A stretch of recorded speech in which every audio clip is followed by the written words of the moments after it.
Hi everyone, welcome to Sharmi's kitchen আমার cakes in home বেকার। প্রথমেই আমি জানিয়ে দিই, এই কেকটা আমি স্ক্র্যাচে বানিয়েছি। আমি প্রিমিক্স ইউজ করি না কোনোটাই। তো এখানটায় আমি 2 টায়ার কেক দিয়ে যে ডিজাইনটা বানাচ্ছি, এটা একটা বোন আমাকে বলেছিল যে দিদি কিভাবে রেড কালারটা ইউজ করো, আর এটা কি সুন্দর জিনিসটা আমি আগেও বানিয়েছি। তো সেটা দেখে আমাকে রিকমেন্ড করেছিল যে একটু আমাকে ভিডিওটা দিও। তো আমার কাছে তখন ভিডিওটা মনে হয় ছিল না, ডিলিট করে দিয়েছিলাম। তো আমি তার জন্য এটা ফুল ভিডিও করলাম। আমি ক্রিমের মধ্যে এখানটায় আমি রেড কালার ইউজ করার দিয়েছি। দিয়ে আমি পিওর রেড যেহেতু আমার আনতে হবে, তার জন্য ইভাপোরেটরের সঙ্গে আমি রেড ডাস্ট ইউজ করে আমি স্প্রে করলাম। দেখুন পুরো রেড আমার চলে এলো। এবারে আমি শিমার ইউজ করছি। শিমার ইউজ করার পরে আমার গ্লেজটা যাতে আসে, তো এই গ্লেজটা আমি দিয়ে দিলাম।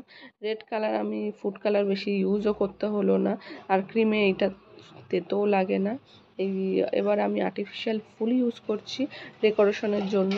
এটা ওয়েট হচ্ছে 1200 গ্রাম ওয়েট, 2 টায়ার কেক। তো একটু যদি আর একটু ওয়েট হতো খুব ভালো হতো, গাউনটা ফুল তো ভালো, বাট তাও ঠিক আছে, ইটস ওকে। 1200 গ্রামের মধ্যে আমি যতটা পেরেছি মেকআপ করেছি। তো কেমন হয়েছে আমার কেকটা আমাকে জানিও, তোমরাও একটু বানিও দেখে দেখে।